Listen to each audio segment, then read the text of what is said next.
answers? I think I'm entitled. You want answers? I want the truth! You can't handle the truth! This is Larry Connors USA. Larry Connors USA.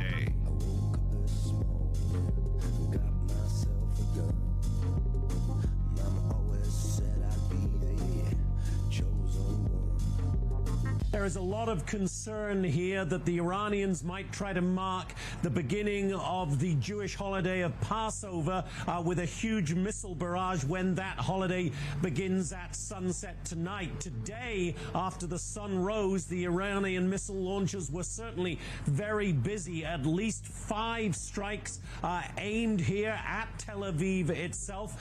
More than 24 people injured.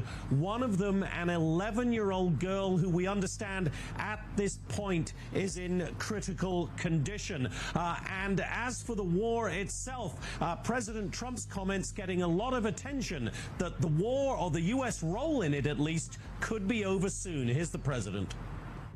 I think with 2 or 3 weeks, we'll leave, because there's no reason for us to do this. Now, it's possible that we'll make a deal before that, because we'll hit bridges, and we've hit some. We'll hit some bridges. We've got a couple of nice bridges in mind. But if they come to the table, that'll be good. That'll be good.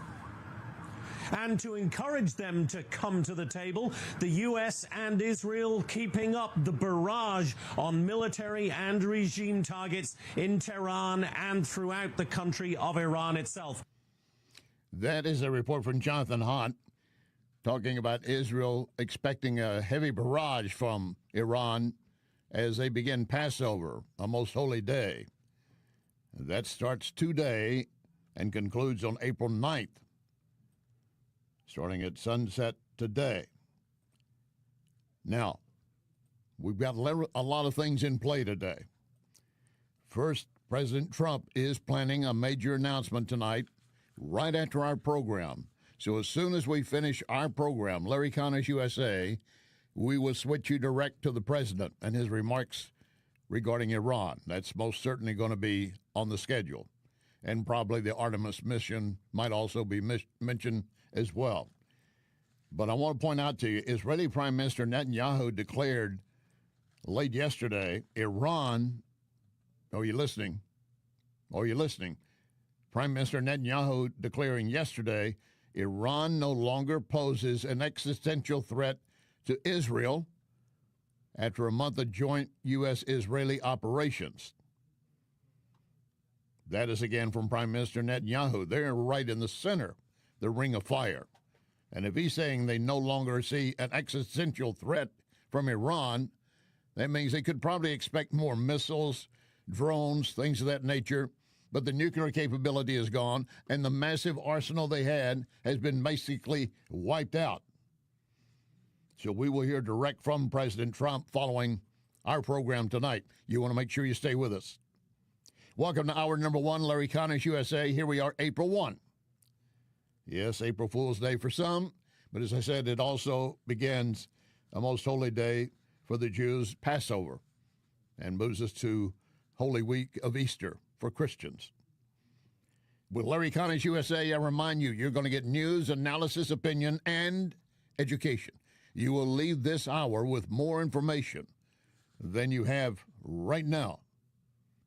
A little bit later in our second hour, a discussion in detail from Dr. Carol Lieberman about the Supreme Court ruling yesterday on what counselors, psychotic counselors can give to teens and talking to them about transsexual surgeries, things of that nature.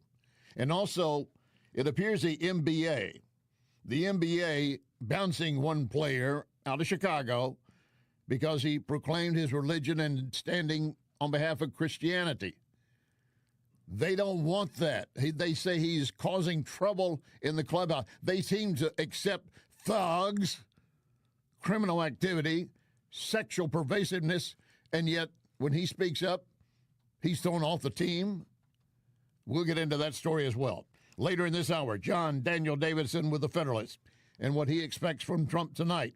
He just published an issue yesterday saying the best thing for Trump to do now is simply fold up and walk away. But there are those who say that's too soon, too early. And our story behind the story. On this date, April 1, 1945, the U.S. began the assault on Okinawa, one of the many islands to get to Japan. Previously, we'd been going after Iwo Jima, and now the attention turning to Okinawa. On this date, 1945, we're going to combine those stories for you in our story behind the story later this hour. Now, back to what we're doing right now and what we have achieved in the last 2 to 3 weeks and what should happen next.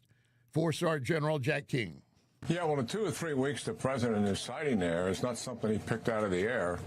This is the estimate he's getting from the commander of Central Command, who controls all U.S. forces, Admiral Bradley Cooper, and also from Prime Minister Netanyahu and his Chief of Defense, General Samir. So that's based on what it's going to take to achieve all the assigned objectives. And obviously they're comprehensive, and clearly the focus is appropriate. You know, how a war ends is much more important than how it starts. And coming to an end, what we really want to do is measure success. And quite frankly, the tasks assigned have been comprehensible, but every one of them has been achievable. And they, quite frankly, are number one, take away their offensive capability to use drones, ballistic missiles, their Navy, their Air Force, even their defensive capability in terms of air defense. We are well on our way to accomplishing that goal. And in the next time frame, we'll finish it. And that means that if we're well on the way, is that a precursor of what we might hear from Trump tonight? There's several things in play. One, we have decimated the Iranian arsenal. Do they still have some missiles? Yes. Do they still have fervent troops that are willing to go for jihad? Yes. But if you have crippled to them extent that they cannot really move forward, that was one of the goals we wanted to have. In addition, to make sure they could not use nuclear weapons. And we continue to hit those facilities as well. Now we're hitting a lot of their infrastructure. But what about the future, General King? The second thing something has to do with future capability. That's why we focus on all of the companies that build the weapons to operate offensively or defensively. And that has been a very comprehensive, detailed targeting plan. And also, in the last several days, both forces, the combined force of Israel and the United States, have been focusing very heavily on the industrial civilian capability of the country. For example, steel mills, other manufacturing centers, and the like. Clearly to have an economic impact on this country for sure in terms of its posture going forward. The third thing, and you talked about it, we want to eliminate whatever is left of this nuclear program. And we know for a fact there are some enriched uranium. How we do that is a presidential decision, whether we go take it or whether we destroy it and create more rubble out of it, which it is likely in that condition now. And that is exactly what I want to see us to continue to do if we're going to continue to pound Iran. You hit those nuclear sites over and over and over again. No boots on the ground inside Iran for any invasion. If it's in and out for a select mission, that might work. We can expect that possibly on the Karg Island and along the Iranian coastline, if necessary. We've got 5,000 Marines in theater. 82nd Airborne is ready. But if we don't need to put boots on those grounds on the Karg Island and the other islands and the coastline, fine. But you want to accomplish a mission, that's for sure.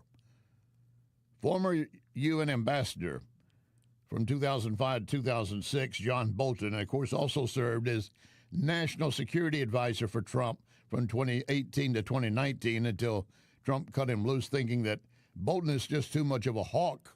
We want to see more peace in the world. What does John Bolton predict will come from President Trump tonight and moving forward?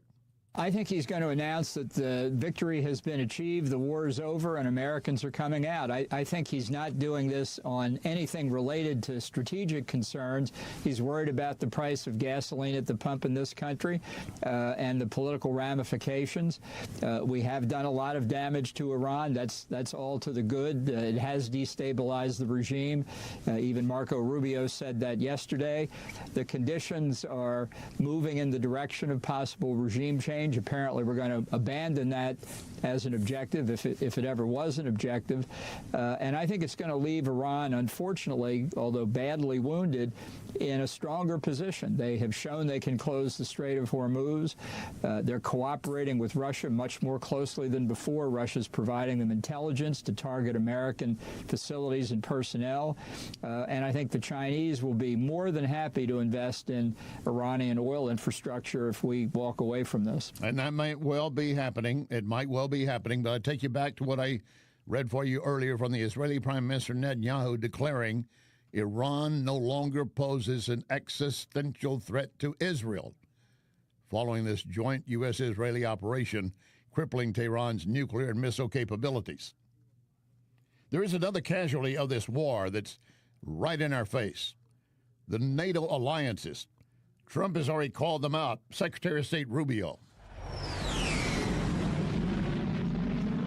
I've been one of the strongest defenders of NATO during my time as a United States Senator because I found great value in it. But when we need their help, not their help, we're not asking them to conduct airstrikes. When we need them to allow us to use their military bases, their answer is no. But I do think, unfortunately, we are going to have to re-examine whether or not this alliance that has served this country well for a while is still serving that purpose, or is it now become a one-way street where America is simply in a position to defend Europe?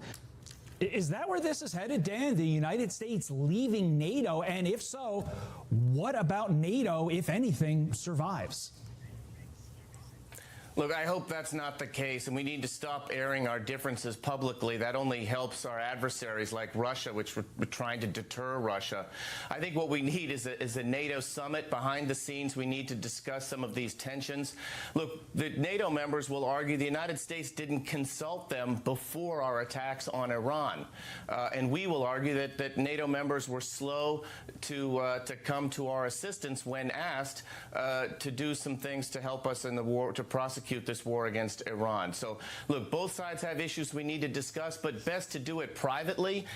Let's leave the hyperbole out of this about leaving NATO. I don't think that's in the offing, and of course Congress would be very much against that, and they've passed the law that makes it clear that we won't without their approval. It's a congressional treaty. So, look, hopefully we'll have a summit and solve some of these outstanding differences. That's the voice of Dan Hoffman, former CIA station chief. Now, simply declaring publicly that we might consider leaving NATO, that's not giving away anything, and it's making it very clear to the American public, what are we getting from our allies when we need them the most? Trump had just said yesterday not a single member heeded his call for aid in securing the Middle East. And one of those being the UK. UK Prime Minister Keith Starmer. Firstly, NATO is the single most effective military alliance the world has ever seen. And it has kept us safe for many decades, and we are fully committed to NATO. Secondly, that whatever the pressure on me and others, whatever the noise, I'm going to act in the British national interest in all the decisions that I make. And that's why I've been absolutely clear that this is not our war, and we're not going to get dragged into it. But now we move to the next stage with the Foreign Secretary meeting. It is increasingly clear that as the world continues down this volatile path, our long-term national interest requires closer partnership with our allies in Europe and with the European Union. In Europe. Now we have made progress on this front, on agriculture, electricity, emissions trading, and more. Support. We need to make sure that nobody is left behind here. It's in our interest to have a strong relationship with the US and with Europe, but I do think that when it comes to defence and security, energy, emissions and the economy, we need a stronger relationship with Europe. I actually think that will help strengthen our relationship with the US. I hear him propping up Europe more than saying we also want to work with the U.S. He threw the U.S. in as almost an addendum. Who do you think's been there for you, Starmer, in the UK and the European Union? But again, back to John Bolton, who basically is trying to trash talk Trump and yet stopping just short of it. What you have now are certainly new faces, but the same ideology. And if this wounded animal gets back in power in Tehran, they will go back to doing exactly what their predecessors were doing, rebuilding the nuclear weapons program, rebuilding the ballistic missile program, rebuilding the terrorist network, and now practicing how to close the Gulf and the Strait of Hormuz to maritime traffic. This is worse than having just having sat back and done nothing. Is the regime near falling? Well, I don't think we know enough to know. I do think Marco Rubio said yesterday that there were fractures at the top, that said that their own negotiators, we could not determine whether they spoke for anybody but themselves. And that's what you would expect to happen after 4 weeks of pounding on the Revolutionary Guard. I believe that if we were to continue, that the destabilizing effect of our attacks would continue to cause the regime to fragment at the top and then collapse on itself. Let me just say one thing about what this outcome means. The Russians, as we know, have been supplying intelligence to Iran about our positions, our bases, our ships, our personnel.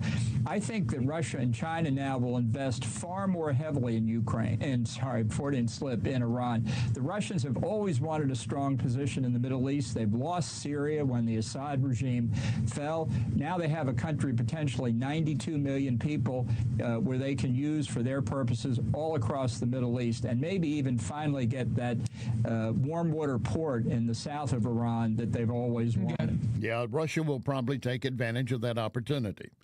And he is right about that. Russia and China will be looking to see what inroads they can make with Iran.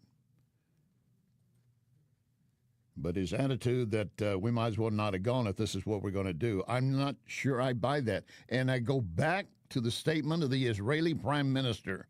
They are in the ring of fire, right at the center of it. And when Netanyahu declares Iran no longer poses an existential threat to Israel, he's talking about nuclear annihilation. And, of course, all the other missiles and rockets they've been firing and drones. We have decimated that.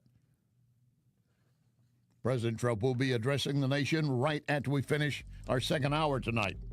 Still to come in our next segment, John Daniel Davidson of The Federalist and his view of what Trump might be saying tonight and what he proposed just yesterday for the U.S. to do. And on this date, April 1, 1945, the U.S. invaded Okinawa, the bloody war of the Pacific. Lock and load, ready on the right.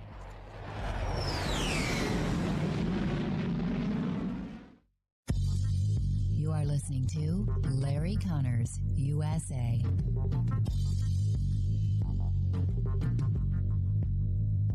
Another day must be another roofer in town.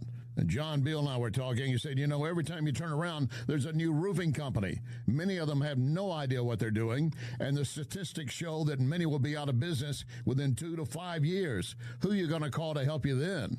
You need to remember only one name, John Beal. John Beal Roofing. You have a problem, he can take care of it. And we'll be here for you. John Beal Roofing. Call 1-800-NEW-ROOF. 1-800-NEW-ROOF. You should know that when I endorse Wellington Environmental, it's because I believe and know they will do you right. Wellington takes pride in providing homeowners and businesses whatever they need. You need some dustless blasting? They will take care of that.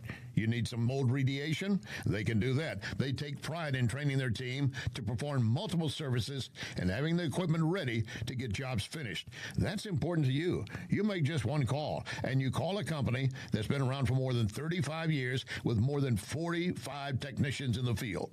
Most of you know finding good workers, then having them show up on time could be difficult. Not for Wellington Environmental. They're there at the designated time, ready to go. Check them out to see what they could do for you. Dustless blasting or anything else you need. Wellington Environmental, 314-644-4930. 314-644-4930. Be well with Wellington. Finally, March, the season of fresh starts, more daylight, more energy. A perfect time to take a fresh look at your home. Your windows or doors are outdated and efficient? Check with Renewal by Anderson. From your first design consultation through final installation, every detail is handled by one experienced, dedicated team. Clear communication, precise craftsmanship. Renewal by Anderson windows built with our exclusive Fibrex material, stronger than vinyl. And right now, during our March savings event, take $400 off every window, $800 off every door, and get a free upgrade to Smart Sun Glass. No money down, no payments, no interest for 12 months. But this ends March 31st. Call 877-WINDOWS, 877-WINDOWS, or visit rbastl.com. rbastl.com. Superior products, exceptional service. It's that time of season when families, businesses are moving. For local or long distance, I endorse McGuire Moving. Get a date set soon before the schedules are booked. 314-241-0600. 241-0600. McGuire is constantly giving back to our veterans, such as support dogs for our brave. So with McGuire, you're getting excellent service and helping our vets. McGuireMoving.com. This is News Talk STL. Change, change, change. Change, change, change. Change, change, change. Change, change, change. Change, change, change. Change, change, change. This is Larry Connors USA. Larry Connors USA. Welcome back. My guest we've had on numerous times before, always insightful, senior editor of The Federalist, also author of the book Pagan America, The Decline of Christianity. I strongly suggest you pull that up. Pagan America, written by John Daniel Davidson. John, welcome aboard again. Hello, John. All right, we're going to try to reestablish. We had him and then we lost him. We'll get him back on here.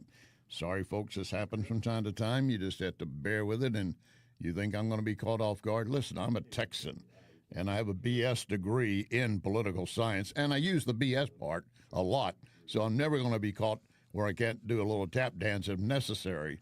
But obviously, I want you to hear from John Daniel Davidson with The Federalist. John, welcome aboard, sir. Hey, thanks for having me. John, you wrote, first of all, let me put it this way. The president's going to speak tonight, as you well know, and I would ask you what you think he's going to say. And based on an article you wrote yesterday, you wrote and questioned, should Trump just declare victory in Iran and end the war? Go ahead. Well, it's impossible to predict what the president is going to say because he is just as likely to announce a massive ground invasion of U.S. Marines and soldiers as he is to say, we've won the war and it's over and we're pulling out. The administration's war aims and objectives have shifted and changed and been so wildly inconsistent over the past month that it's hard to say what our war aims are anymore. To give you one example, yesterday, the White House said in a press conference that opening the Strait of Hormuz is not a core objective of the war. Today, the president said we won't accept a ceasefire unless the Strait of Hormuz is opened. So is it a core objective or not? It's like, what is going on? Well, you know? And who can say what the president will say? So none of it makes any sense. All right, so maybe it doesn't make sense to the Americans. We don't know what's going on, nor should we be told explicitly. But it also could serve as a throwing the opposition off balance, right or no?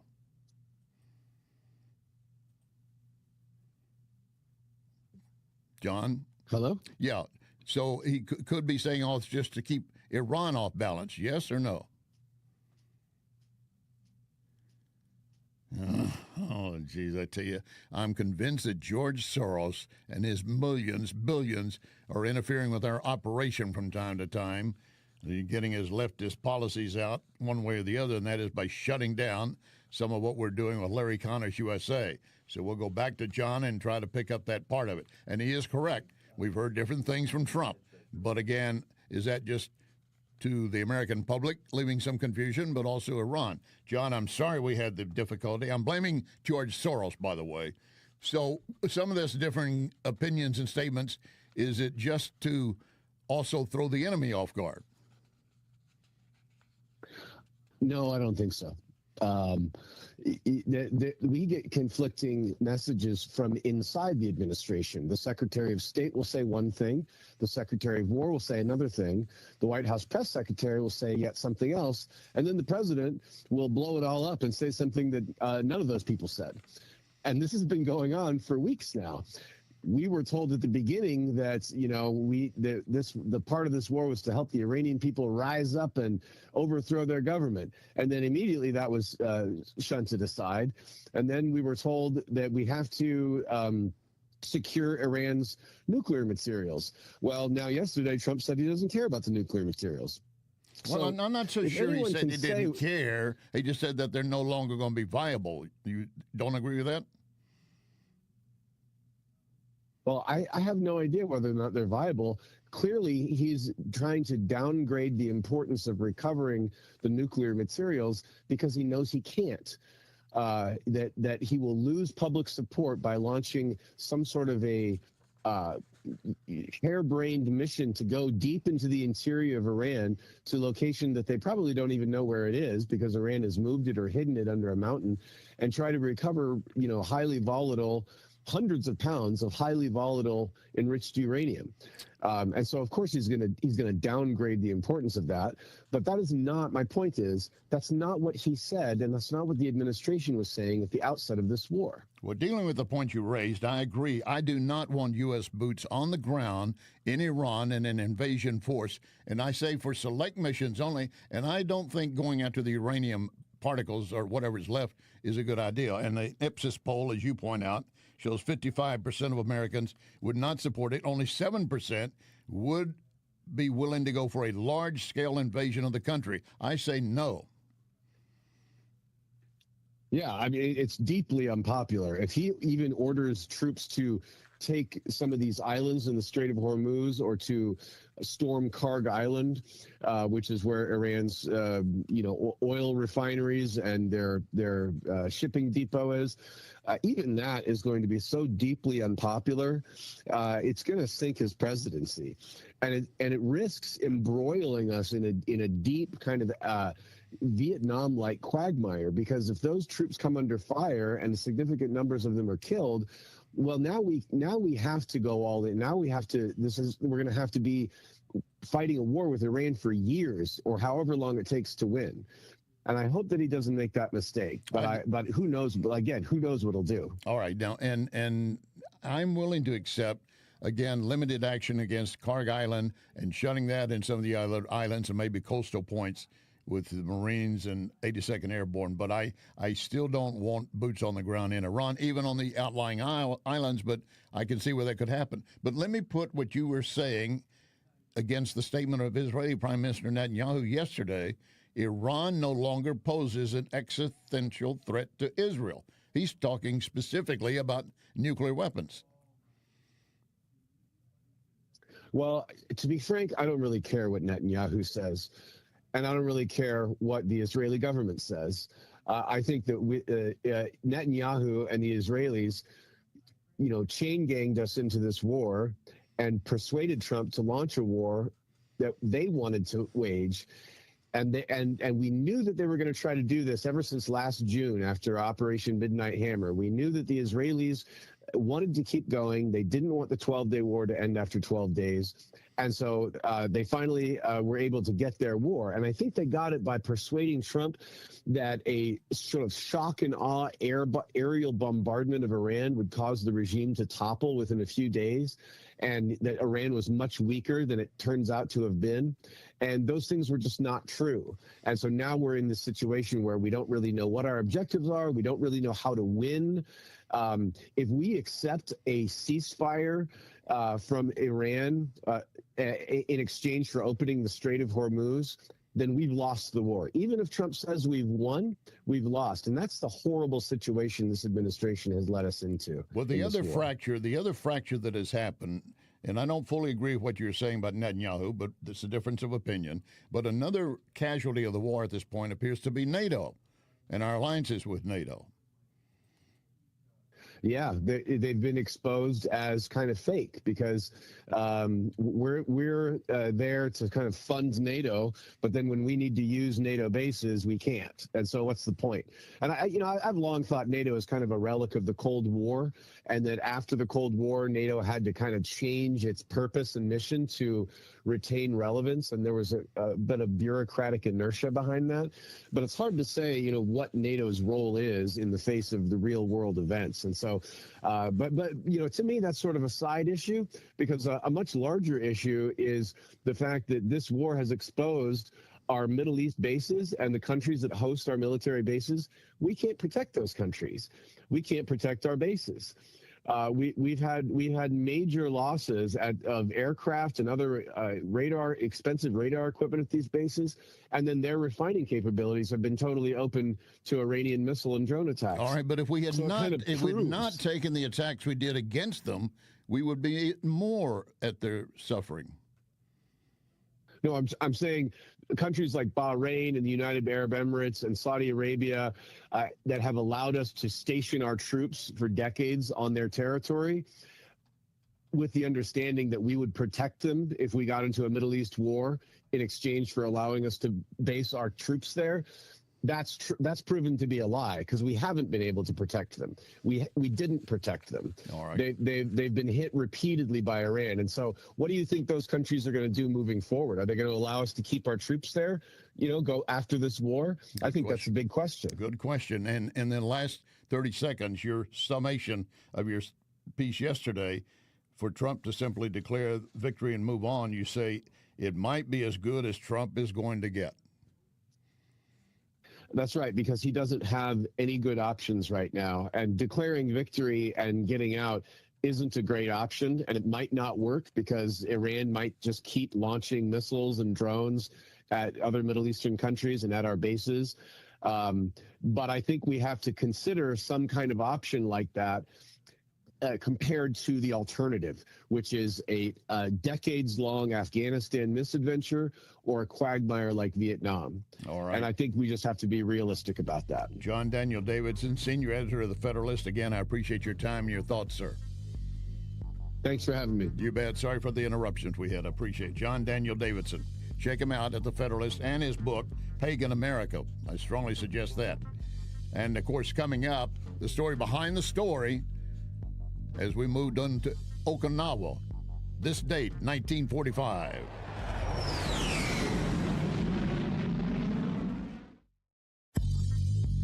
You can connect with Larry on Twitter at Larry Connors USA. I want to share something with you. Cooking a pizza using coal creates an amazing pizza. Only one place to get it, Napoli Brothers Pizza and Pasta in Chesterfield. Of course, they offer a wide variety of pasta, but you just visit the website NapoliSTL.com, dine in or take out, and get ready for patio season. Napoli Brothers Pizza and Pasta in Chesterfield Valley. Try it. You can thank me later. So many times, Vincent's Jewelers has helped me surprise someone special. Vincent's locally owned can do the same for you, and you don't have to break the bank to get something really nice, maybe even customized. The smile you're going to get back from that special someone, priceless. Check VincentsJewelers.com every day because new items are arriving and there are special deals. Vincent's, my only jeweler. VincentsJewelers.com. VincentsJewelers.com. Finally, March, the season of fresh starts, more daylight, more energy. A perfect time to take a fresh look at your home. Your windows or doors are outdated and efficient? Check with Renewal by Andersen. From your first design consultation through final installation, every detail is handled by one experienced, dedicated team. Clear communication, precise craftsmanship. Renewal by Andersen windows built with our exclusive Fibrex material, stronger than vinyl. And right now, during our March savings event, take $400 off every window, $800 off every door, and get a free upgrade to Smart Sun Glass. No money down, no payments, no interest for 12 months. But this ends March 31st. Call 877-WINDOWS, 877-WINDOWS, or visit rbastl.com. rbastl.com. Superior products, exceptional service.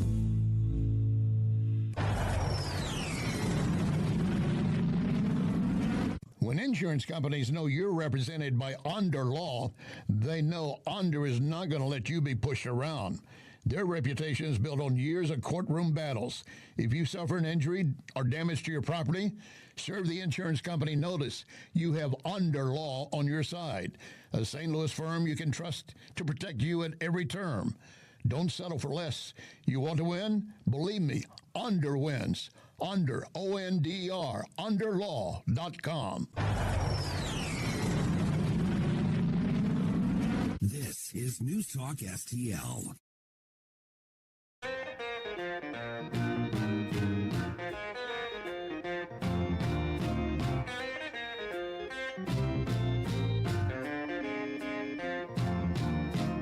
Boom, boom, boom, boom. Gonna shoot you right down. Take you This is Larry Connors USA. Larry Connors USA. Now, Larry Connors with the story behind the story. At 8:30 a.m., the first American soldiers set foot on the beach.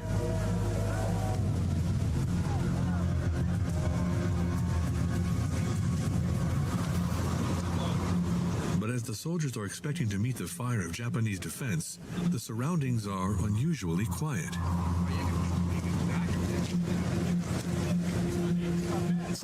When the Americans landed, there were hardly any Japanese soldiers. They faced no resistance. When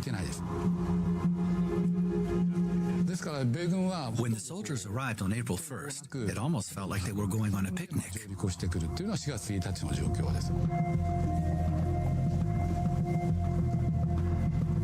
landed, they walked in, it was really quiet.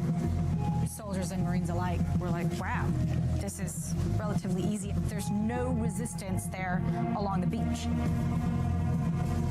You literally see soldiers marching inland, standing upright. And the Americans are getting lodged on the island, and they're like, what is the Japanese general doing? And the answer is, I don't know, but we'll take advantage of it. Yeah, that was the beginning of the battle for Okinawa following the battle for Iwo Jima. But on April 1st, 1945, this date, 1945, the largest amphibious Okinawa, surrounding Okinawa, as part of the World War II Pacific Theater battle. 82-day battle on Okinawa from April 1st through June 22nd, 1945. All of this is part of the campaign of island hopping to get closer to Japan. And Okinawa put them about 340 miles away, where we could easily reach them with our bombers at that point. The battle's often been referred to as the Typhoon of Steel. So what were the Japanese doing? What changed? Because we were used to encountering them on the beach and been trying to fight and slug our way away from the beach. And in this case, our troops literally were walking out of their amphibious landing craft, soldiers, military, army, and Marines, and then walking up the hill with little, if any, resistance. What was going on? Well, that was, as we pointed out, just the beginning to the Okinawa battle.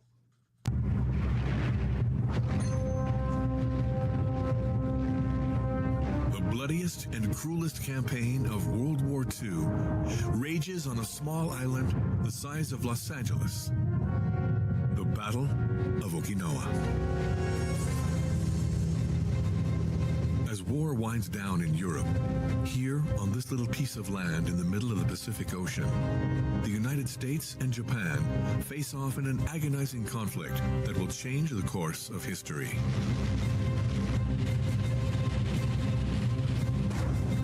It's gruesome, high casualties. This is really a slugfest, more of a World War I type of battle. On the American side, 180,000 soldiers, an armada of battleships, and thousands of fighter aircraft. On the other, 120,000 desperate Japanese ready to die for their country. You had to be willing to sacrifice your life for the emperor. That meant you were a good Japanese citizen. You were good Japanese if you're willing to sacrifice your life. And when it came to Okinawa and what else was happening in the Pacific, it was not just the soldiers. It was the villagers and the island people that lived in those provinces. And that included the children. The move on Okinawa continues. The 10th American Army is tasked with invading Okinawa. A force of 180,000 men under the command of three-star General Simon Bolivar Buckner. Facing them, Japan has had time to prepare its defense. 80,000 soldiers of the 32nd Japanese Army, led by General Ushijima Mitsuru, are stationed on the island.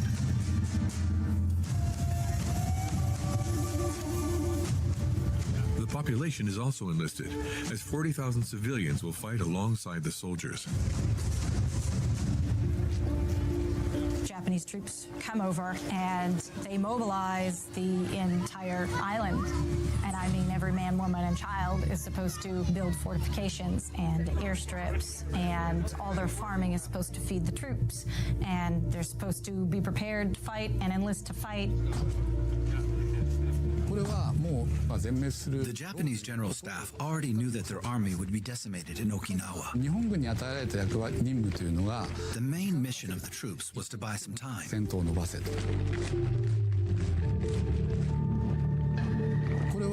No matter the cost, they had to delay the battle that would soon occur on Japan's main island, even just by one day. The army and the emperor himself were aware that the island of Okinawa would eventually be occupied by the American troops. But they needed more time to get ready before fighting the Americans on their own turf. So this was technically using those members of their military and the island people, and including children, young children, were mobilized, one, to build structures to help protect, but also to go direct into battle. But they were just trying to buy time. They were basically, as you've often heard referred to, cannon fodder. They were expendable. And they knew they were going to be losing the island. And, of course, the kamikaze attacks started again. They were, for the first time, a major aspect of the Japanese defensive strategy. Between the U.S. landing on April 1 and May 25, 7 major kamikaze attacks were attempted involving more than 1,500 planes. But again, the action continued because it had to.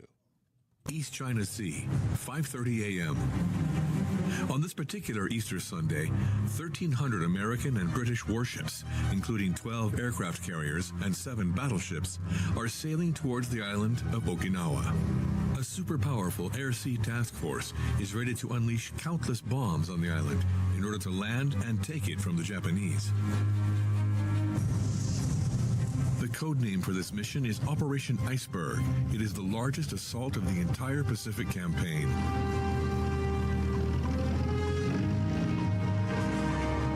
Since the surprise attack on Pearl Harbor by Japanese planes in December 1941, the American Army has set out to conquer the territories of the Japanese Empire. This includes the Marshall Islands, the Solomon Islands, Saipan, and the Philippines. It's been one battle after another throughout World War II. For the American command, landing on the main Japanese island is the last step of this relentless conquest. After the Battle of Iwo Jima, the last islands remaining to be seized are in the Okinawa archipelago, located a mere 700 kilometers south of the Japanese coast.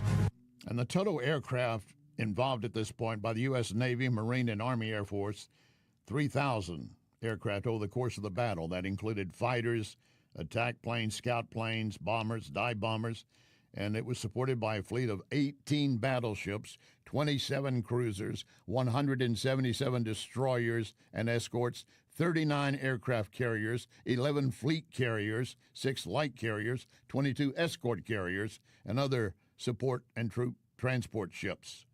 The British naval group consisted of something like 250 British naval aircraft and a British Commonwealth fleet, along with Australia, New Zealand, and Canadian ships and personnel.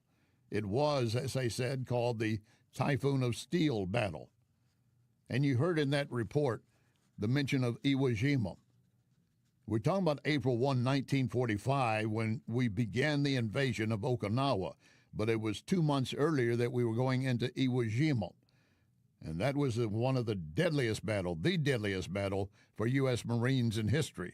So there is more to the story behind the story. You are listening to Larry Connors, USA. Do you know why I endorse Cafe Napoli, all the locations? Visit any of them, and you will quickly appreciate the quality of food, service, atmosphere. So maybe I'll see you at Cafe Napoli in Clayton, Napoli Kirkwood, Napoli 2 in Town and Country, Napoli 3 in St. Charles, right next door to Napoli C. Or maybe you'll find me at Napoli Brothers Pizza and Pasta in the Chesterfield Valley. Now you know why I endorse Napoli, NapoliSTL.com. This is Larry Connors USA. Larry Connors USA. Now, the end of the story behind the story. As the United States pushed forward in its Pacific campaign, it launched a brutal amphibious assault on the island of Iwo Jima. What followed was one of the bloodiest battles in the United States Marine Corps' history, a grueling, hellish fight where every inch of black volcanic sand was paid for in blood. Though the Americans ultimately claimed victory, it came at a staggering cost. The battle stood as a grim testament to the unyielding resistance of Japanese forces who fought with relentless ferocity, willing to die rather than surrender. Initially, under the Joint Chiefs of Staff directive, Admiral Chester Nimitz had planned to invade Formosa as part of the Pacific strategy.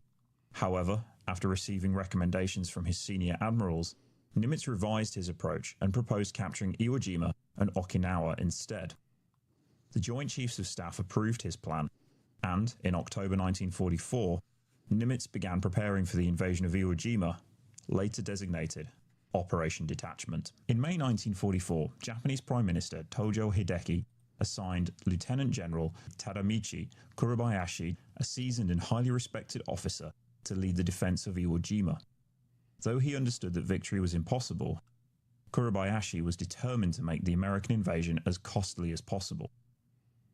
He immediately ordered the construction of an extensive tunnel network beneath the island, designed to shield his forces from the relentless US bombardment while allowing them to move undetected and launch surprise counterattacks. Above ground, his troops built hundreds of pillboxes, blockhouses, and gun emplacements, many so well fortified that only direct hits from naval gunfire could destroy them. However, rather than heavily defending the beaches, where most prior island battles had been decided, Kurobayashi devised a different strategy. He positioned his soldiers deep in caves and tunnels, waiting until US forces advanced inland before unleashing a devastating, coordinated infantry and artillery assault. In a stark break from traditional Japanese military doctrine, he strictly forbade the often suicidal banzai charges. Instead, he ordered each one of his men to kill at least 10 Americans from concealed positions before dying in combat. There were something like 70,000 U.S. Marines and 18,000 Japanese soldiers in that battle, 36 days of fighting. Nearly 7,000 U.S. Marines killed, 7,000, 20,000 others wounded, some dying of their injuries later. Marines captured 216 Japanese soldiers, the rest killed in action. And again, they were trying to deal with those hiding in the holes that had been dug and also to get to the top of Mount Suribachi. US Marines finally secured Mount Suribachi. In a moment that would become one of the most iconic in military history, Marines raised the American flag atop the summit, not once, but twice.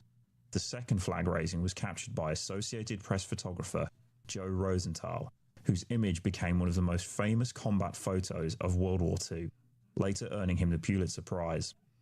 The image symbolized the determination and sacrifice of US forces in the Pacific Campaign and remains an enduring representation of American military valor.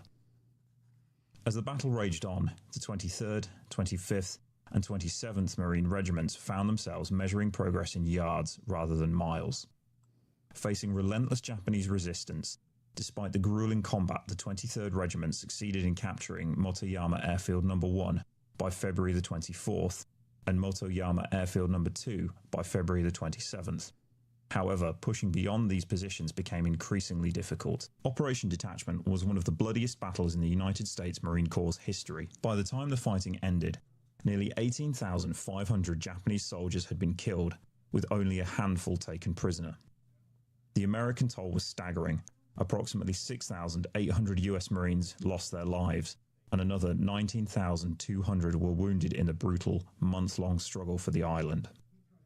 In recognition of the extraordinary bravery and sacrifice displayed during the battle, 27 Medal of Honors, the highest military decoration awarded by the United States, were presented to Marines and Navy personnel, making it the most Medal of Honor recipients for a single battle in the history of the United States. And it came at a high price. You heard him mention there were actually 2 American flags raised on top of Mount Suribachi. One was done, and then later the photographer Joe Rosenthal got there for the second flag raising, and it was done again. And the Marines who had raised the first one were not present, not all of them, to take part in the second raising of the flag. But that was a key point for the troops because down below Mount Suribachi, a 546-foot dormant volcano, they could see the flag, and it gave them new enthusiasm. And those that stepped forward to take part in that flag raising, 4 of them later would be killed shortly after that. The war in the Pacific. The battle in Europe was over, basically. But the war in the Pacific was far from over. It would take an atomic bomb to put an end to it and to avoid sending more U.S. troops into harm's way. But, of course, hundreds of thousands of innocent civilians in Japan paid with the price as well. Our story behind the story tomorrow, the Pony Express and connection to Missouri. That'll be coming up. And reminding you, after we finish our second hour tonight, President Trump and his address to the nation. Stick around for that as well. Remember our pledge, one nation under God.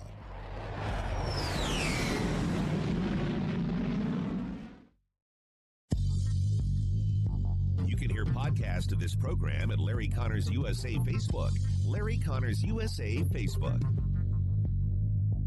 John Beal Roofing reminds you we are in the stormy season, and that means if you have even the smallest leak in your roof, you could soon have a much bigger issue. Call John Beal to make sure that your biggest investment is protected. That call can save you major dollars. If you do get hit during a storm, John Beal has a rapid response team. Call 1-800-NEW-ROOF. 1-800-NEW-ROOF. 1-800-NEW-ROOF, John Beal. There's only one place you can get pizza cooked over coals, Napoli Brothers Pizza and Pasta in Chesterfield Valley.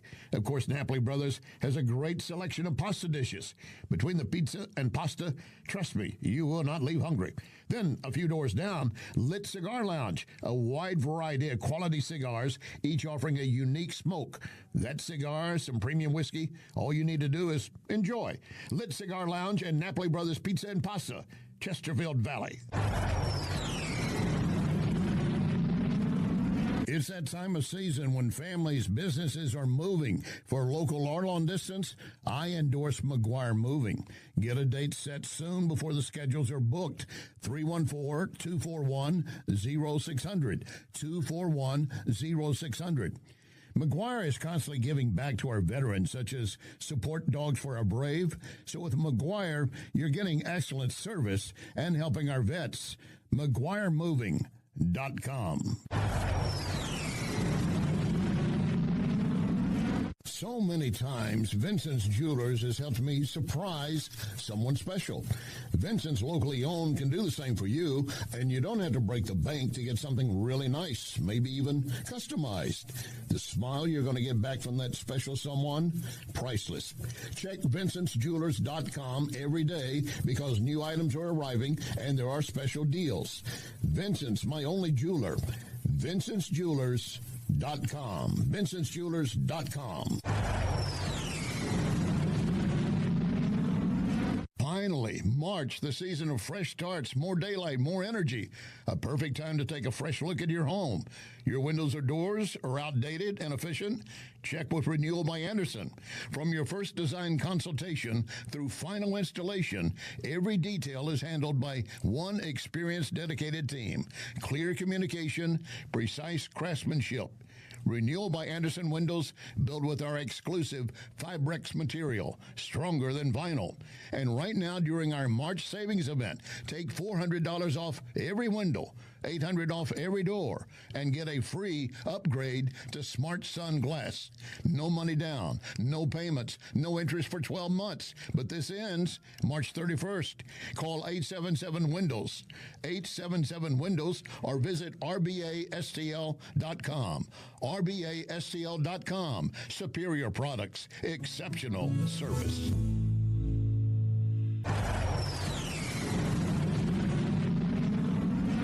Let's be candid, honest. No out-of-state law firm can represent you better than Onder Law. O-N-D-E-R. Hometown roots, attorneys living right here with you and your family. When you suffer an injury because someone else was negligent, Onder Law will make sure the other party takes full responsibility. You'll get full compensation, not a backroom deal worked out with some insurance companies. And of course, we're moving into the stormy season. And again, when you have a legitimate claim, you should be properly compensated. Onder Law does not toy around with adjusters, investigators, lawyers trained to cheat you of what is rightfully yours. Onder Law has already recovered millions for families across Missouri and Illinois. Onder wins. Not just a catchy phrase, it's a fact. So I'll repeat it. Onder wins. OnderLaw.com. O-N-D-E-R. Onderlaw.com. Wins. This is News Talk STL.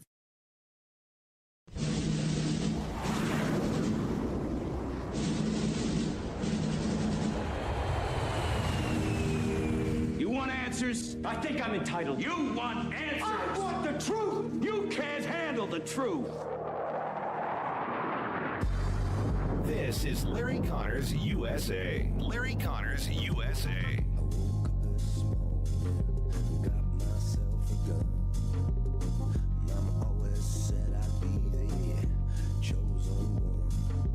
The second thing something has to do with future capability.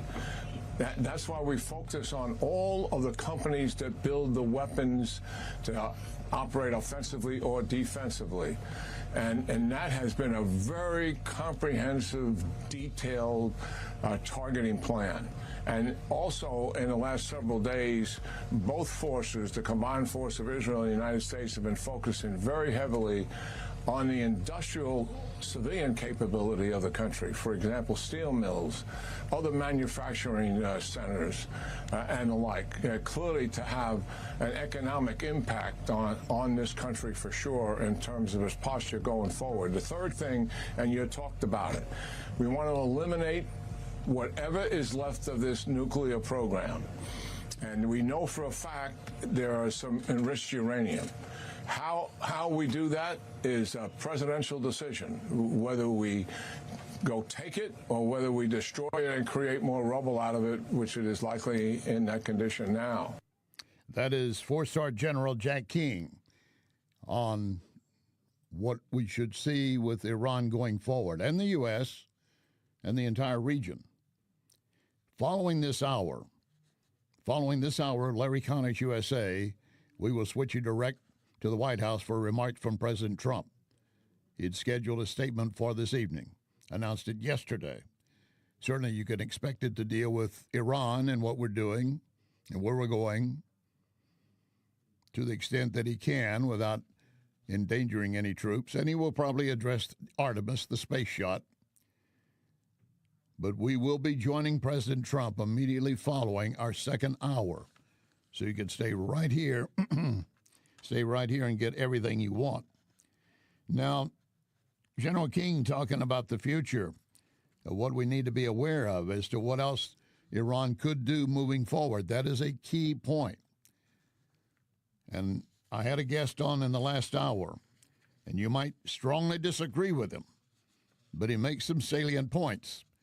John Daniel Davidson of the Federalist, basically saying that everything we were told we were going to achieve, we haven't done anyway, or at least not to a great extent. I had to put a balance against that. And I told that to John Daniel Davidson at the time. Although he turned it and blamed Israel for us being in the war to begin with. Israeli Prime Minister Netanyahu declared yesterday that Iran no longer poses an existential threat to Israel after this month of joint U.S.-Israeli operations, crippling Tehran's nuclear and missile capabilities. Now, that we have done.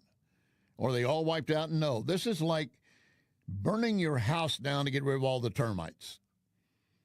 You might get rid of all those that are alive, and you might kill some still developing and some eggs, but you may not get rid of all of them.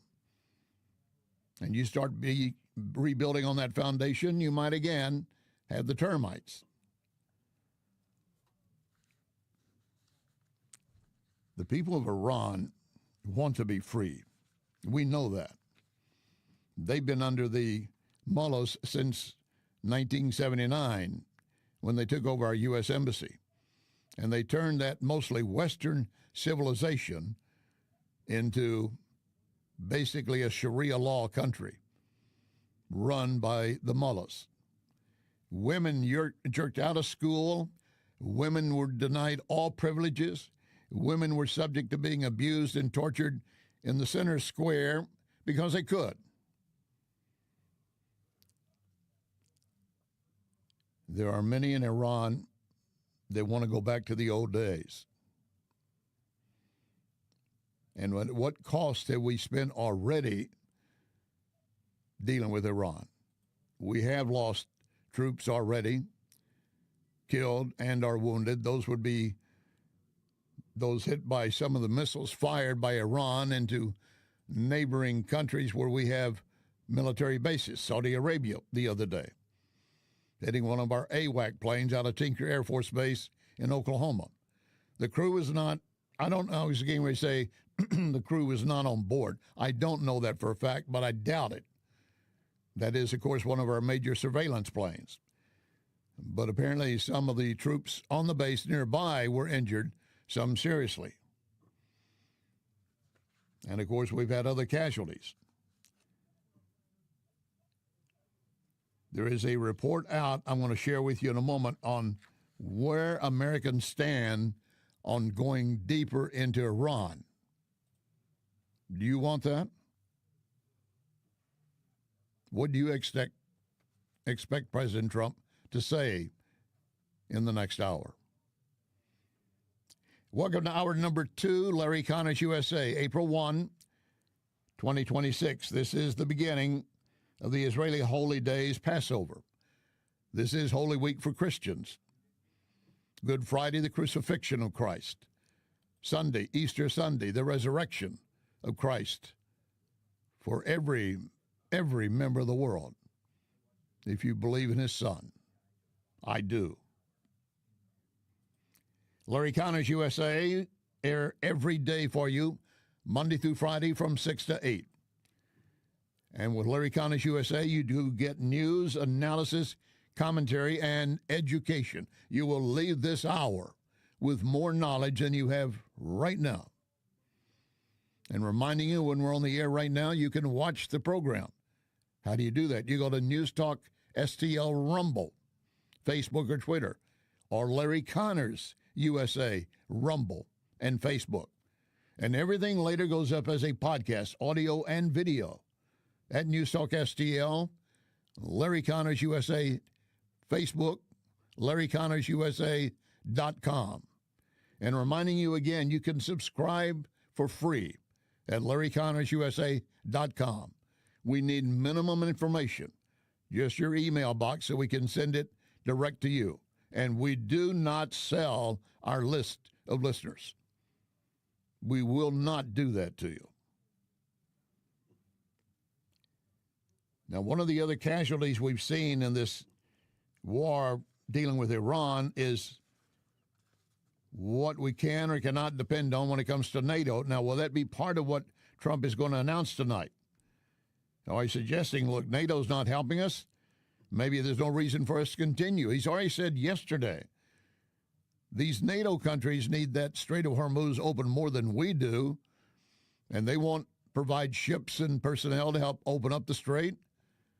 That might be reason enough to walk away, saying we went into Iran with a heavy bombardment of the military facilities and now the industrial facilities, along with Israel. So we've done our job. Where are the NATO nations? He did tell a British newspaper not a single member of NATO answered his call for help in securing the Middle East. And Secretary of State Rubio says there will be a reckoning. I've been one of the strongest defenders of NATO during my time as a United States Senator because I found great value in it. But when we need their help, we're not asking them to conduct airstrikes. When we need them to allow us to use their military bases, their answer is no. But I do think, unfortunately, we are going to have to re-examine whether or not this alliance that has served this country well for a while is still serving that purpose, or is it now become a one-way street where America is simply in a position to defend Europe? Is that where this is headed, Dan? The United States leaving NATO? And if so, what about NATO, if anything, survives? Look, I hope that's not the case, and we need to stop airing our differences publicly. That only helps our adversaries like Russia, which we're trying to deter Russia. I think what we need is a NATO summit behind the scenes. We need to discuss some of these tensions. Look, the NATO members will argue the United States didn't consult them before our attacks on Iran. And we will argue that NATO members were slow to come to our assistance when asked to do some things to help us in the war, to prosecute this war against Iran. So, look, both sides have issues we need to discuss, but best to do it privately. Let's leave the hyperbole out of this about leaving NATO. I don't think that's in the offing, and of course Congress would be very much against that, and they passed the law that makes it clear that we won't without their approval. It's a congressional treaty. So, look, hopefully we'll have a summit and solve some of these outstanding differences. That is Dan Hoffman, former CIA chief, and stating that we should not be airing all this out in public. That's what we do in a democracy. We make things public to the extent that we can, and yes, those are some of the disagreements and the fractures that are happening. Russia and China already know it. We're not telling anything they don't know. We're making sure the American public understands NATO nations failed to be there for us. And one of them being England. Where would England be if we had not ended up joining World War II, and we did that only after Pearl Harbor attack? Where would they be? Well, now here's where UK Prime Minister Starmer is when it comes to supporting the U.S. Firstly, NATO is the single most effective military alliance the world has ever seen. And it has kept us safe for many decades, and we are fully committed to NATO. Secondly, that whatever the pressure on me and others, whatever the noise, I'm going to act in the British national interest in all the decisions that I make. And that's why I've been absolutely clear that this is not our war, and we're not going to get dragged into it. But now we move to the next stage with the Foreign Secretary meeting. It is increasingly clear that as the world continues down this volatile path, our long-term national interest requires closer partnership with our allies in Europe and with the European Union. Now we have made progress on this front, on agriculture, electricity, emissions trading, and more. Support, we need to make sure that nobody is left behind here. It's in our interest to have a strong relationship with the US and with Europe, but I do think that when it comes to defence and security, energy, emissions and the economy, we need a stronger relationship with Europe. I actually think that will help strengthen our relationship with the US. Yeah, well, not when you're ignoring the U.S. They would not even send ships into the area to help open up the Strait of Hormuz. I raised the question earlier, do we want U.S. troops on the ground in Iran? And I say, no, we don't. Certainly not for an invasion of Iran. If it means taking Karg Island or some of the coastal facilities, that's why we have a Marine Amphibious Unit and the 82nd Airborne in theater. I still don't want it. There got to be, hopefully, maybe ways around it. We might get an indication of that from Trump tonight. But Secretary of State Rubio says we have been giving them every opportunity. Understand this, Iran, this is a country that has trouble coming up with drinking water. This is a country whose economy is in shambles. It's going to be even worse off after this operation.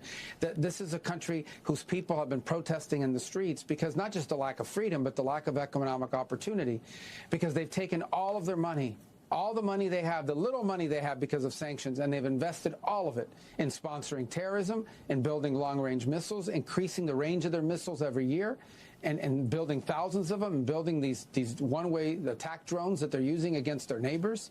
This is what they put their money towards, and this is what they were going to continue to do. They refused to negotiate on missiles. They refused to even negotiate on terrorism, and they refused to negotiate on enrichment. They demand the right to enrich. So for all these people out there talking about how this could have been avoided, they were given every opportunity in multiple talks, and all they did is either reject or delay, and that's not going to happen under President Trump. He's not going to allow Iran to become a nuclear power on his watch and threaten America now or in the future. And UK Prime Minister Starmer saying, this is not our war. Does he not realize that the ballistic missiles they've been firing lately have a range to reach England, Berlin, Italy, France? Secretary of State Rubio. Remember, anytime you hear Iran, you had an image a moment ago of this guy Arachi, their foreign minister. This guy is a liar. This guy was on television like a week ago, 2 weeks ago, denying that Iran had any missiles that could go beyond a certain limitation. And then they fired 2 of them. Now, we don't think they have many of them, but they are soon to have many of them. We've destroyed and are destroying the factories to make those things. Those things, the ones they launched the other day, could reach well into Europe. And actually, they had fired it on Diego Garcia. One of them failed, one of them was shot down, but they fired him at Diego Garcia, which is really far away. So they were moving towards eventually having a missile that could reach the continental United States. That's what they were aiming to do. They were aiming to become the next North Korea, except not a North Korea run by, a regime that, is troublesome and hard to understand, but an Iran run by radical Shia clerics with intercontinental missiles that could reach the mainland of the United States eventually. That's what they were going towards. That's what they would have ultimately achieved had President Trump not taken these steps that he's taken. A recent Ipsos poll found 55% of Americans would not support any ground troops in Iran. 7% would. Trump's actions and remarks tonight tied to votes. Your opinion? Do you think it will be? Well, that's right after this hour. In the meantime, leftists looking for a way to replace the GOP at midterm. Senator Cory Booker. This has got to be a moment that we don't just beat Trump. It's not just what we're against. We need to start talking about what we're for and having a bolder vision for what we can be as a country and who we can be together. I mean, no one likes any of those things, right? Voters hate corruption, and they're doing it out in full view. There's a brazenness that suggests that they don't think Democrats can beat them. Yeah, I think, so first of all, take a little responsibility. I think that the Democratic Party should eschew a lot of this same kind of gross money in politics, individuals trading stocks. I'm happy that a lot of people in my party are leaning on some of those things. But what Donald Trump is doing is taking it to a level never before imagined. He's made more money in 1 year in office than all the other U.S. presidents in American history combined, openly grifting, taking millions and millions of dollars in payments through his crypto schemes from the very countries that have huge national security interests. All right, enough. He goes on and on about this. Did he ever raise any noise about Hillary Clinton and Bill Clinton's foundation? No. Did he ever say anything about the Joe Biden and Hunter Biden schemes? No. Whatever he says is the voice of a hypocrite. Keep that in mind. New Jersey Senator Booker. He knows about schemes. Coming up, we had a ruling out of the Supreme Court yesterday, 8-1. 8-1. What does it mean? And in fact, it deals with how your children are being handled by counselors and therapists. Dr. Carol Lieberman will be joining us with her views on what that decision will hold going forward. And the NBA boots out a player because he's pushing Christian values but accepting thugs and drug dealers? Really? Lock and load, ready on the right.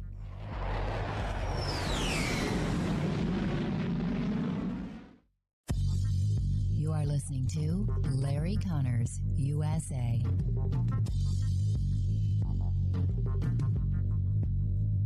Previously, I've told you about dustless blasting, a special service offered by Wellington Environmental.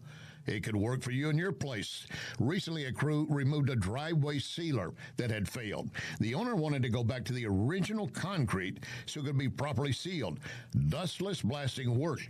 That homeowner is happy. Now, sometimes surfaces need pressure washing instead of blasting. In fact, there was an exterior stone fireplace cleansed by pressure washing, and when it dried, all the dark stain was gone. That stone had its original appearance. Wellington is versatile with blasting. Dustless blasting or whatever you need. They will evaluate and make a decision. How do you get them to your door? Very easy. Call 314-644-4930. 644-4930. Wellington Environmental, making your world great. In fact, be safe, be well with Wellington Environmental. McGuire Moving is Silver certified, which means they are great at relocating senior citizens. In fact, McGuire is a household name because McGuire understands the stress involved when moving older adults. So if you or family members need help moving, I highly recommend McGuire Moving. 314-241-0600. 241-0600. Get a free in-home estimate. McGuireMoving.com. John Bill Roofing reminds you we are in the stormy season, and that means if you have even the smallest leak in your roof, you could soon have a much bigger issue. Call the John Bill to make sure that your biggest investment is protected. That call can save you major dollars. If you do get hit during a storm, John Bill has a rapid response team. Call 1-800-NEW-ROOF. 1-800-NEW-ROOF. 1-800-NEW-ROOF, John Bill. So many times, Vincent's Jewelers has helped me surprise someone special. Vincent's locally owned can do the same for you, and you don't have to break the bank to get something really nice, maybe even customized. The smile you're going to get back from that special someone, priceless. Check Vincent'sJewelers.com every day because new items are arriving and there are special deals. Vincent's, my only jeweler. Vincent's Jewelers, Vince'sJewelers.com. This is News Talk STL.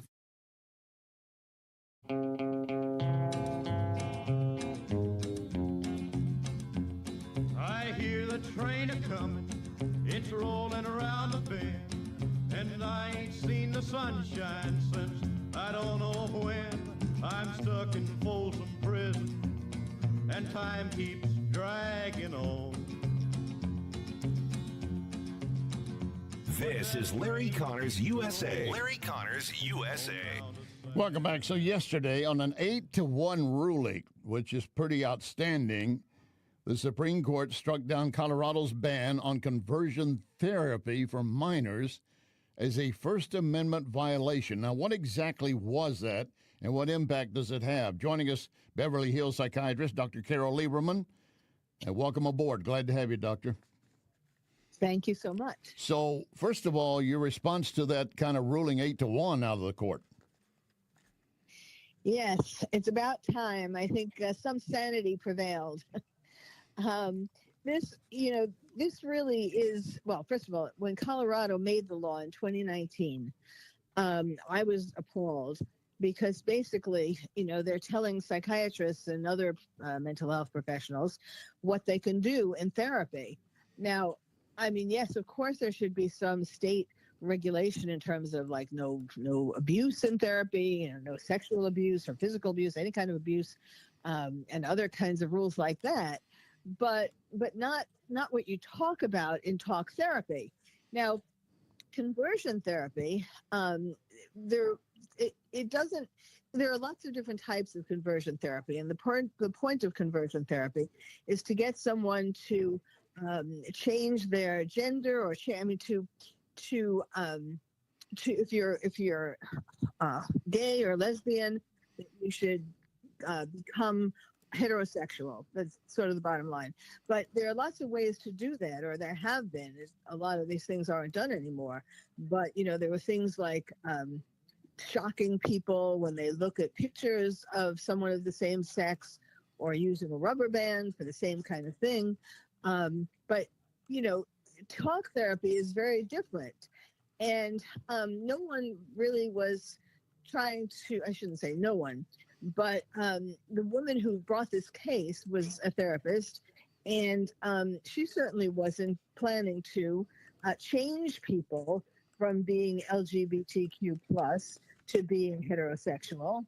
And most therapists are not really trying to change people. They're trying to get to the bottom of why they're confused or what emotions they're feeling. Well, what about the other side of it? Not trying to change, but support and build up what their belief is.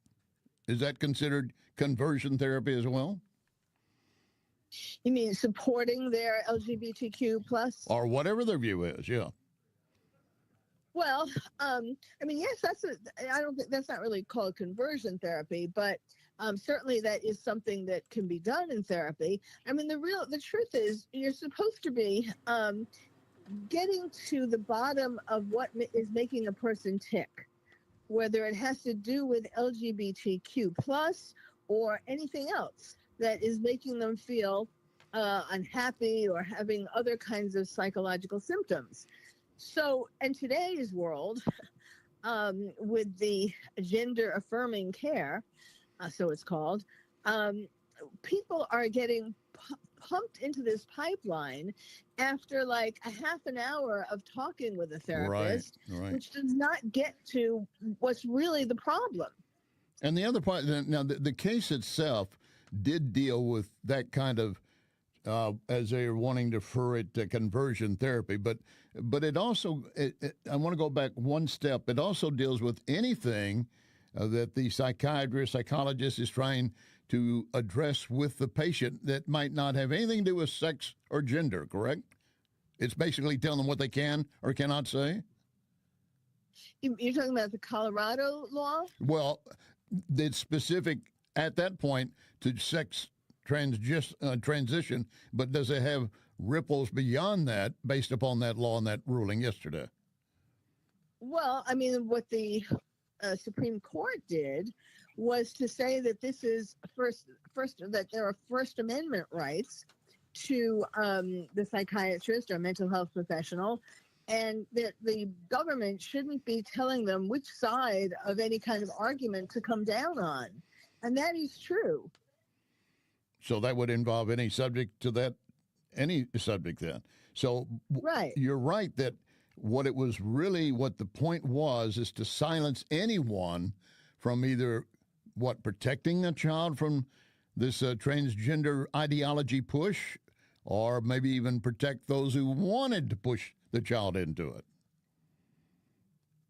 Well, it was more for the Colorado law, which, by the way, about 20 other states have, and so now those states' laws are in question. But it was primarily aimed at this idea of not wanting any therapist to talk any LGBTQ plus person or any child who is thinking of, that they want to transition or that they have same-sex attraction, that they didn't want any therapist to get in the way of that. And if you don't like what your therapist is telling you, you go find another therapist who will agree or will support you. True. That's true. Yes, and really, it's just about being honest and about really looking deep into what is bothering the person. What's been happening in our society, especially in part because of the COVID epidemic, when kids missed school for 2 years and were socially isolated, and then they came back and they were very confused and they missed out on those years of psychological development, social development, and so they were very confused and unhappy, and teachers and the internet, social media took advantage of that. Right. And tried to tell them that, yes, what's wrong with you is that you're in the wrong body. You're a boy biologically, but you're not really a boy. You should transition, and vice versa. I read a story and I shared with the audience the other day, and I'm sure you're more familiar with it, that there was a recent survey that when they went back to some of these kids, they'd lost interest in it. They basically decided it was a trend, a fad, and I don't care about it anymore. Yes, exactly. And what's so interesting, and this is helpful too. Well, there are a lot of things that are helpful now towards putting a stop or at least slowing down these conveyor belts to hormones and surgery. First of all, Trump's taking away federal funds to some clinics that provide these services, and then more and more people detransitioning. Realizing that if they did take hormones or surgery or something, this was a mistake. And some of these people, so they're role models now for people who are thinking of doing it. And also the fact that some people who are detransitioning have sued the doctors or clinics for convincing them to do this without really finding out, giving them a sufficiently in-depth psychiatric evaluation. And several cosmetic plastic surgeon groups have said we're no longer going to support it for anyone under the age of 19. Where is the AMA, our basic do no harm for our patients? Where is the AMA indeed? They have gone woke, as has gone the American Psychiatric Association and the American Psychological Association, and yes, pediatrics. And the American Psychiatric Association, for example, published about a year ago in their publishing arm a book about gender affirmation therapy, affirming gender transition. I mean, so they were not only not saying anything bad about it, but they were encouraging people to do it.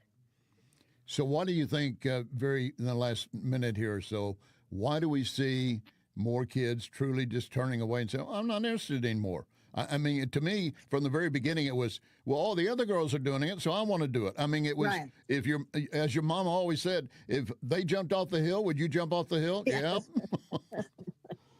Yeah. Yes. People go through phases when they're growing up. Yeah. And just because a boy likes to play with dolls or a girl likes to climb a tree doesn't mean that they want to be the opposite sex.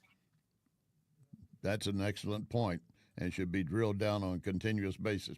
Well, Dr. Lieberman, in our last 30 seconds, you think this is going to be a good bellwether for our nation and our children moving forward? I certainly hope so. And really, the message should be that everybody needs much more in-depth talk therapy before they make any kind of tremendous switch, a major change in their life, whether it's having surgery or hormones or some other, major life change. They need to have talk therapy that is not just 15 minutes and the psychiatrist giving them some prescription, but really talking for many, many months. Amen and amen. Dr. Carol Lieberman, thank you for your time again. You're very welcome. You bet. Dr. Carol Lieberman, also known as America's Psychiatrist, board-certified Beverly Hills psychiatrist.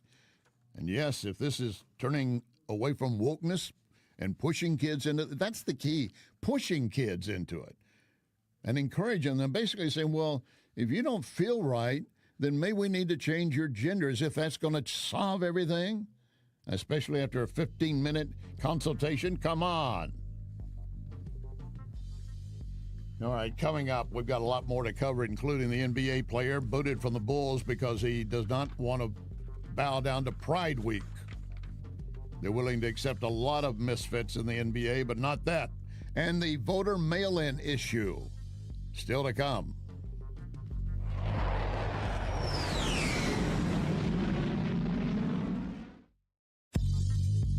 You can connect with Larry on Twitter at Larry Connors USA. When insurance companies know you're represented by Onder Law, they know Onder is not going to let you be pushed around.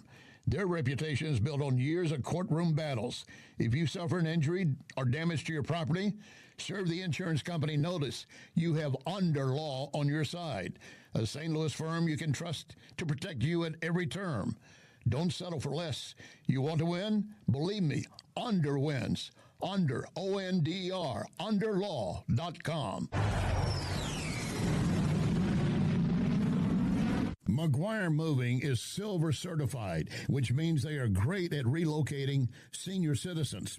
In fact, McGuire is a household name because McGuire understands the stress involved when moving older adults. So if you or family members need help moving, I highly recommend McGuire Moving. 314-241-0600. 241-0600. Get a free in-home estimate. McGuireMoving.com. When I have business clients or guests from out of town, I often take them to Cafe Napoli. I know they're going to enjoy any of the Napoli locations. Cafe Napoli in Clayton, Napoli 2 in Town and Country, Napoli 3 in St. Charles, next to Napoli C, Napoli Kirkwood, or Napoli Brothers Pizza and Pasta in the Chesterfield Valley. Excellent food and intellectual conversation, if they bring the intellectual conversation.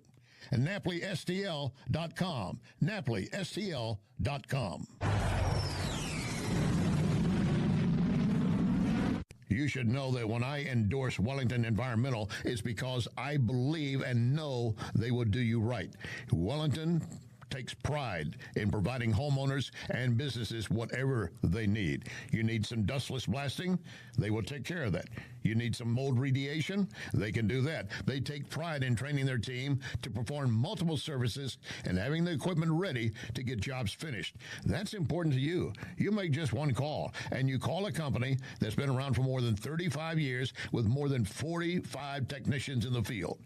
Most of you know finding good workers, then having them show up on time could be difficult. Not for Wellington Environmental. They're there at the designated time, ready to go. Check them out to see what they could do for you. Dustless blasting or anything else you need. Wellington Environmental, 314-644-4930. 314-644-4930. Be well with Wellington.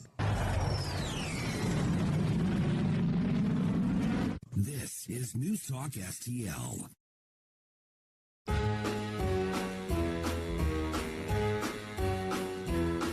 Hit the road, Jack. Don't you come back no more, no more, no more, no more. Hit the road, Jack. And don't you come back no more. What you say? Hit the road,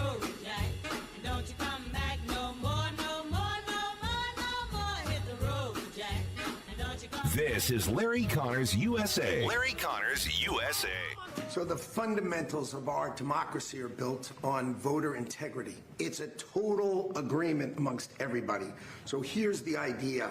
The states, right, run these elections. They will, if they want to use the U.S. mail, the U.S. Postal Service, they're going to get a code, a barcode from the U.S. Postal Service, and they're going to put that on the envelope, and we will have one envelope per vote. None of this time where we have no idea, there's no observers to mail, there's no envelopes, there's no certainty. That's all going to go away, and what the president is doing today is he's going to make sure that mail-in ballots are safe, secure, and accurate, and will have a clear distinction. If you voted by mail, you will have it on the envelope. Obviously not on the ballot, but on the envelope. So we will know 1 million mail-in ballots. There'll be 1 million envelopes, and you'll be able to know exactly, correctly, that citizens voted. Yeah, that is exactly the way it should be. We want to make sure you are who you are. Now, a lot of folks are saying, well, Trump says he's against mail-in ballots, but he mailed in his ballot for an election the other day. Yes, but it can be verified. It's him, and he's making one vote, casting one vote.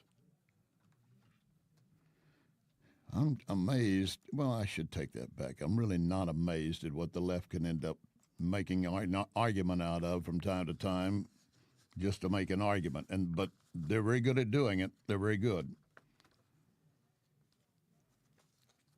We should want to have verification of every vote. Everyone who votes illegally is stealing a vote, and they might be canceling your vote. Keep that in mind. They are canceling your vote possibly, and especially if they're an illegal immigrant. Now, if you're a leftist, you don't care because you know they're going to be right there with you, right? You certainly hope so. All right, I want you to know something, that today President Trump was attending the Supreme Court's oral arguments on the birthright citizenship. As he wrote on his post on Truth Social, we're the only country in the world, stupid caps stupid, enough to allow birthright citizenship. It's basically the Jus Soli verdict and opinion, meaning the right of the soil. The right of anyone born in the U.S. is a U.S. citizen. We have told you repeatedly that we have numerous foreign nationals coming into our country in the final stages of pregnancy just to have their baby born here, so they are automatically a U.S. citizen. And then, be they from China, Russia, North Korea, they go back home. But now they have an opening to come into the USA when the child gets older. So that's been an argument before the High Court today. They've been hearing this case against birthright citizenship. Trump had issued the executive order on his first day in office trying to prevent automatic citizenship for those born on U.S. soil. He did attend the session today. That's the first time, let me stress, the first time a sitting president has ever attended the Supreme Court oral arguments in the nation's history. The Trump administration arguing that the 14th Amendment has long been misinterpreted to grant citizenship to illegal aliens. Listen to the White House counsel. The left would have you believe that this issue's already been settled, that the president's arguments are radical, but that's just not true. The Supreme Court has never resolved this issue in our nation's entire history. And President Trump is absolutely right. The Citizenship Clause was passed in order to give citizenship to the children of freed slaves, not illegal immigrants. So the arguments of critics are just wrong. You know, the Constitution grants citizenship to those, 1, born in the U.S., and 2, subject to the jurisdiction thereof. And what does that mean? Well, tomorrow, we're going to be arguing in front of the Supreme Court that history shows that it means that an individual owes their primary allegiance to the United States and not a foreign power. And that was a statement made yesterday regarding today's oral arguments. It'll be a time before we know the decision of the court. But judging by what was said today, the justices are pushing back against Trump's sweeping efforts to restrict who can be called an American. I hope that does not go the way I fear it will be. In the meantime, Ron DeSantis has been pointing out something that should be kept in mind. And that is, when it comes to protecting the vote is one thing, and then also protecting your family, especially from illegals in our country. I appreciate the legislature for passing this, but I will just say to my friends in the Florida House of Representatives, I don't think what you've done is enough. You have the power and you have sufficient numbers in your chamber to impeach this judge, Tiffany Baker. Until you start holding these judges accountable, they are going to continue to find ways to benefit the criminal element. This was an outrage. This was such an easy call to make sure that this guy was put behind bars, and this judge refused to do it, knowing the risks, and the result has obviously been a tragedy. So Florida Constitution vests the House of Representatives with the ability to bring an impeachment against a circuit judge with 2/3 majority. You know, last time I checked, we've got way more than 2/3 of Republicans. Honestly, I think some Democrats would vote to impeach, given what happened in this case. And he's talking about a case where a child rapist, while on bail, tortured and killed a 5-year-old little girl. A 5-year-old little old girl. The left is buying into all of this. We want open border. I'm telling you, there's a survey that says they're on the wrong side, but they're going to continue to stand there. Majorities of Republicans, Democrats, and swing voters, according to a poll by Harvard-Harris, surveying 2,000 registered voters, stand this way. 51% of Democrats, 63% of Republicans, 52% of independents and others agree the Democrat Party wants open borders. The overall result, 56% agree. That's what Democrats want. 44% say, no, we don't want open border. You lie. You lie if you say that.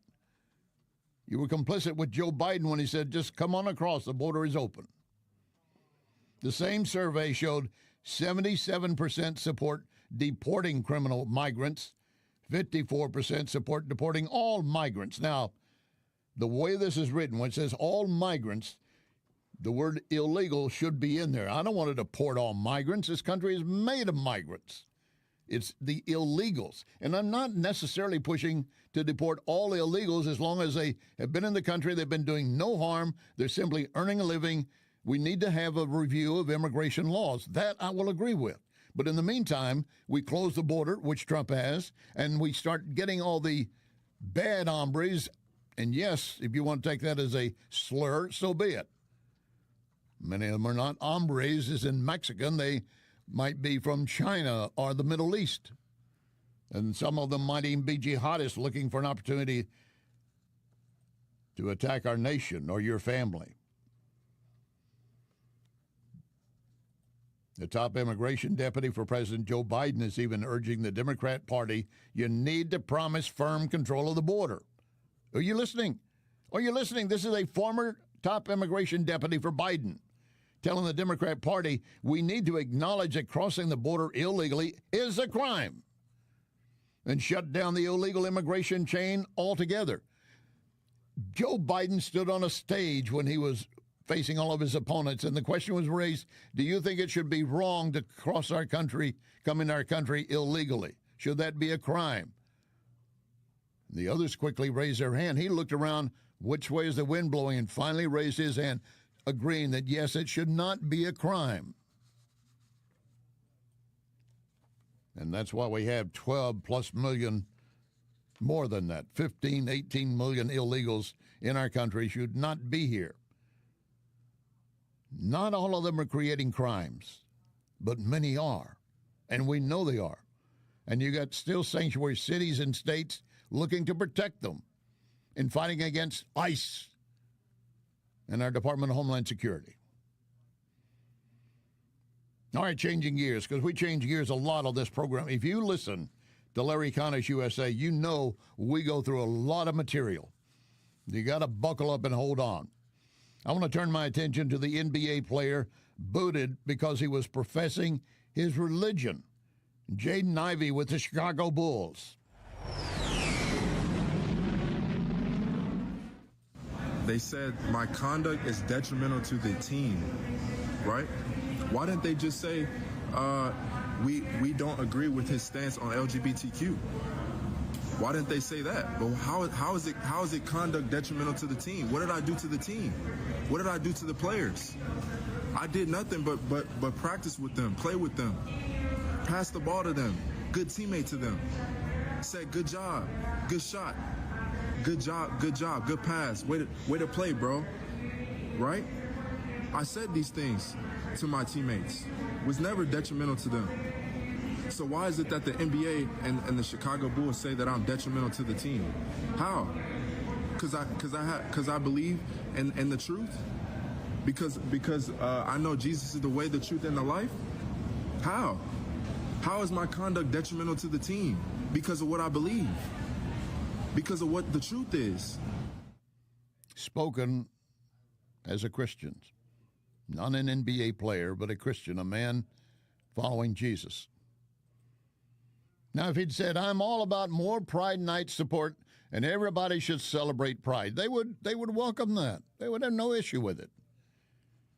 Ivy, who's 24 years old, said they proclaim Pride Month in the NBA. They proclaim it. They show it to the world. They say, come join us for Pride Month to celebrate unrighteousness.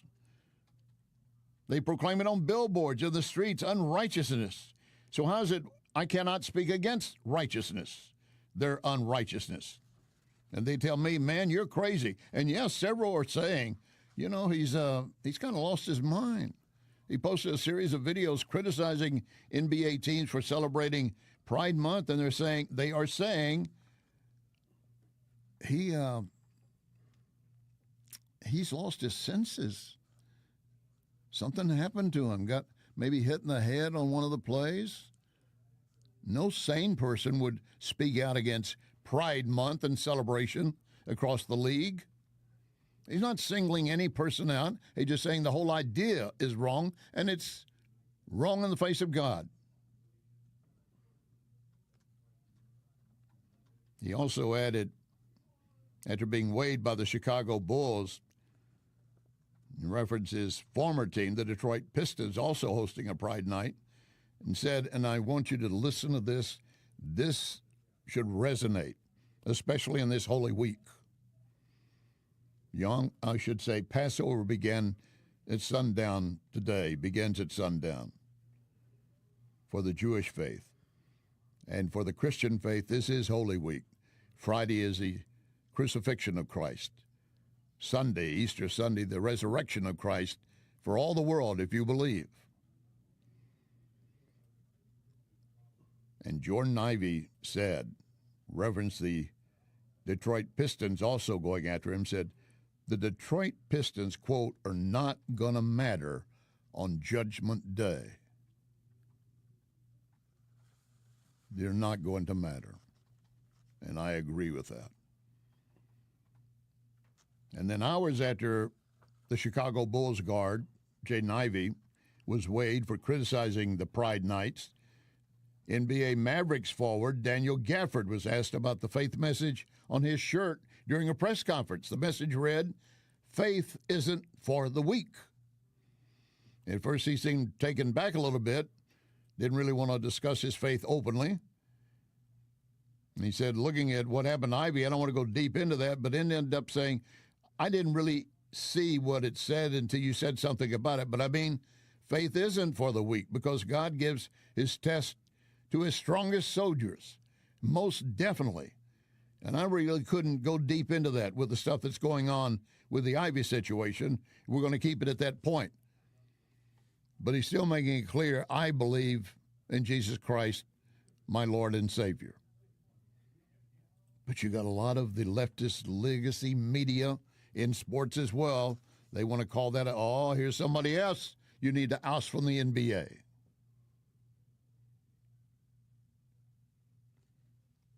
I would want to repeat what Jordan Ivey said. On Judgment Day, will you even matter, in your opinion? I'm not preaching, I'm asking.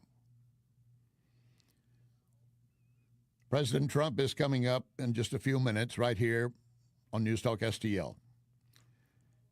To hear what he's going to say about Iran, what we will or will not do going forward, and any other message he wants to convey. Please stay with News Talk STL and hear it. We are your #1 live conservative voice in the St. Louis area. And all around the world using our app, our free app. Get it, share it with others. Join us again tomorrow. Remember our pledge, one nation under God.